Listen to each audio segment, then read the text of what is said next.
It's a beautiful day, isn't it? The singing of the birds, the whistling of the wind. I mean, it's hard to believe this beauty is real. Who says it is real? What?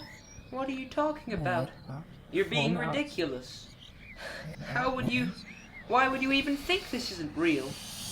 The window is open. When have you ever seen it open before? I suppose we must have simply worked out how to open it. Well, if we worked out how to open the window, something we've been trying to do for years, surely you would remember how we accomplished that task. Don't you see, Carrie? This is all a dream. I'm not really Paul. I'm just that one part of you that's trying to get you to snap out of this. Let go of Dino-November. Let go of Dino-November. Jump out of the window. Embrace happiness once again. I don't want to. I don't want to. Then let me give you a little nudge. Are you ready? 3, 2, 1.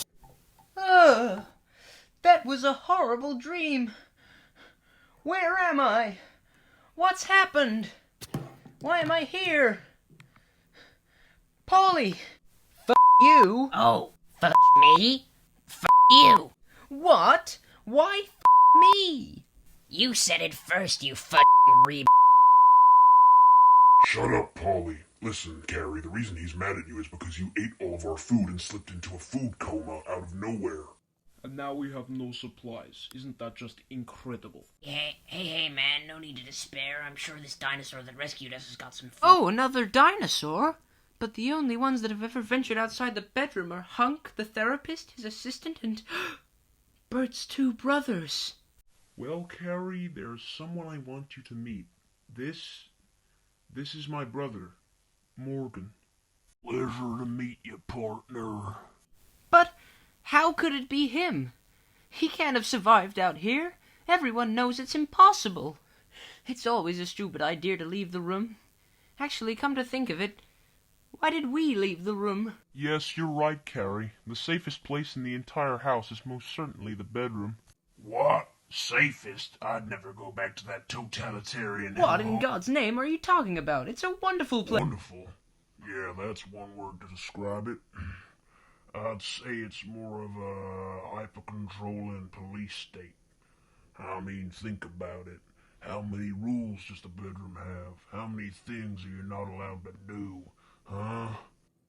Oh, just some minor things like no leaving the bedroom unless authorized, no reading any of the books unless authorized, no unsanctioned meals. And the list goes on. The mayor is a sick and evil, twisted person. That's why I left. What? Don't spill me that bilge. Everyone knows the real reason you left the bedroom was to go thrill-seeking with your brother and join Hunk on his expedition through the rest of the house. And we were left to babysit your stupid brother for, 10 years. No offense, Bert.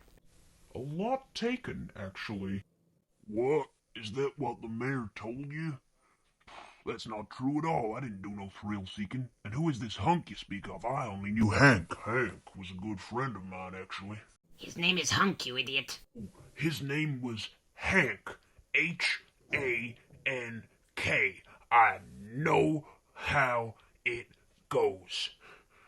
Why do you think his name's Hunk? What does he look like, huh? Brown T-Rex? I guess it's time I told you the whole story. You see, Hank had been wanting to leave the bedroom for a while. He told me and Bert's brother about it. He planned to, leave indefinitely until he'd found out the truth about what was out there. He told us not to tell the mayor. We did anyway. We shouldn't have. We were being disloyal friends. Goodbye, my dear friends, and, mum's the word, Don't tell anyone else, especially not the mayor.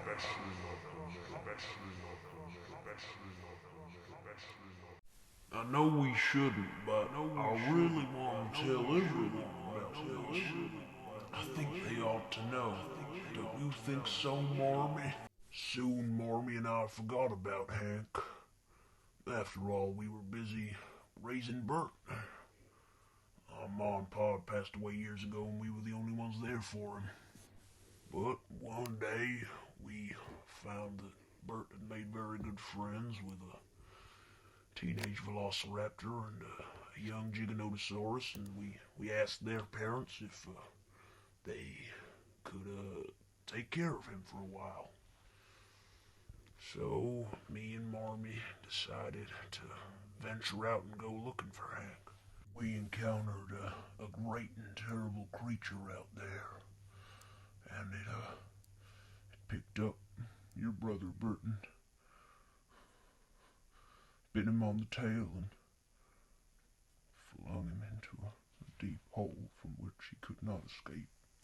From that day onward, I was all alone, just walking for miles and miles across the carpet, not knowing where to go or where friends might be, and then, well, Boring. Can you get on to the point, please? Because this really isn't helping me understand why our mayor is a terrible person. no patience in kids today. I was just getting to that part. Now will you please let me finish the goddamn story? Anyway, eventually I found Hank. He was sleep deprived and starving. Don't think he drank for days either. But through his weak breaths he was able to tell me the dark truth that he had unearthed. The outside of the bedroom wasn't always a broken and bashful place of terror and destruction. The mayor was no longer worshipping the Council of Elders. He had started worshipping a different legion called the Order of Egypticus. Apparently, the Council of Elders were not happy with his decision and chose to bring their wrath down upon him and all the land. But he was able to put some kind of protection field around the bedroom so that he could escape their wrath. There he lays trapped. He knows that if he lets his people leave the bedroom, they'll find out that everything is his fault. I eventually made it back to the bedroom, and I was exhausted too by this point. I told the mayor that Hank had told me everything, and then they took Hank away. I'd spilled the beans on what he knew. They said they were just going to give him a medical checkup. If only I'd known what they were about to do. I was so weak I could barely stand. I just had to watch as the second, smaller Dimetrodon bit into his skull, ripping strand after strand of skin off. It was the most horrific thing I had ever witnessed. By this point, I had watched my own brother die. They cut up his brain. They bit bits of it off. They stitched it back together. They lobotomized him. They did it right in front of my eyes. I was so filled with rage that somehow the adrenaline coursing through my body renewed my strength. I was going to charge straight for the mayor. This was his doing. And anyway, I knew I was next. There was no other way out except to fight. But unfortunately, that was when one of the mayor's guards made his move. He pinned me to the ground. He was strong, but unluckily for him, I was stronger. Now listen here, Mr. Mayor, or St. Bartholomew, or whatever the hell you want me to call you. I'm the strongest one here by far. You know that if we have a battle right now, you'll lose. Of course. I don't stand a hope in hell of killing you with my weak and frail little body. The only things I could kill are things with even weaker and frailer bodies than mine. Things such as, your little brother. What? Bert? How did he get here? I swear to God, Bert. Now, Morgan. I'm just being a good babysitter. Looking after him to give Carrie's mama her baby break, but if you don't leave here and never return, I might stop being such a good babysitter. I knew then that I had no choice but to leave and never show my face again. You see, I didn't leave because I wanted to. I left because I knew that if I stayed, the mayor would kill my brother. I I left to protect you, Bert. That's all I've ever wanted, for you to be safe and happy and okay. Hey, wait a minute. Where in tarnation is everyone gone? They got bored and left, but it doesn't matter anymore. I finally know why you left. All these years I thought you abandoned me, but I understand in the bigger picture here, Bert. None of them know how evil the mayor is, and they're all going to get something for him. What did old St. Bartholomew send you to get anyway? The golden cup or grail chalice of eggnog or something? Golden chalice of Egnomoria? But that's a mind control device. Oh no. He's probably going to use that to force all of the people of the bedroom into worshipping the Order of Egypticus.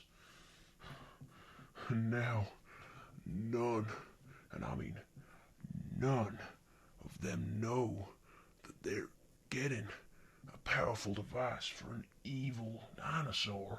But now I know that you didn't just abandon me. You left because you had to save me. I'm glad you know the truth, but listen, it doesn't matter anymore. The mayor has sent you and your friends out here to either die or bring him back a device that will doom the entire population of the bedroom. I mean, we are royally screwed, all of us. Absolutely every single one of us. That Carnotaurus, that Therizinosaurus, that Velociraptor, that Giganotosaurus, that other Velociraptor with the feathers, you know, the German one. They're all screwed. Oh, not all of us are screwed, my Western friend. Especially not those of us on the other side of the law. Oh good, Gull and Gizzard heard your story. They already knew it. If I didn't know any better, I'd say these two are spies for the mayor. No, you're being paranoid, Morgan. Of course they wouldn't work for someone as evil as the mayor. I mean, they're a bit rude, and they are the arch rivals of my friend group, but surely if they knew the truth, they wouldn't help him. Actually, your uncle has got us exactly right. And since he figured that out so easily and you know the truth, both of you have to die. Not his uncle. I'm his brother.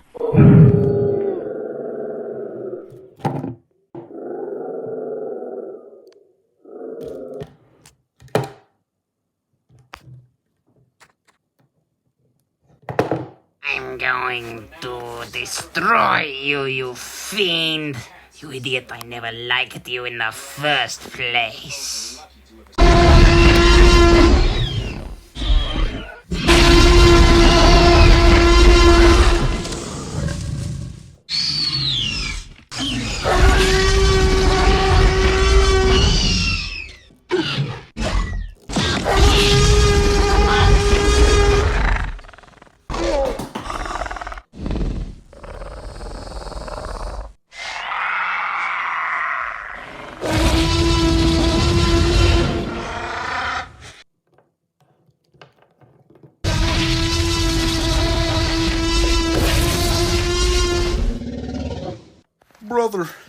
Brother, wake up. Are you okay? Please tell me you're alive. I'm okay, Bert. It was just a rough fall, that's all. We have to warn your friends about the mayor and the Order of Egypticus. We have to tell them about his evil plans and how he plans to use the golden chalice of Egnomoria summon his accursed coat. But my friends have no idea about any of it. They're on their way to the dock. You know, to get my friend's depression sorted. Oh God. This day just keeps getting worse and worse.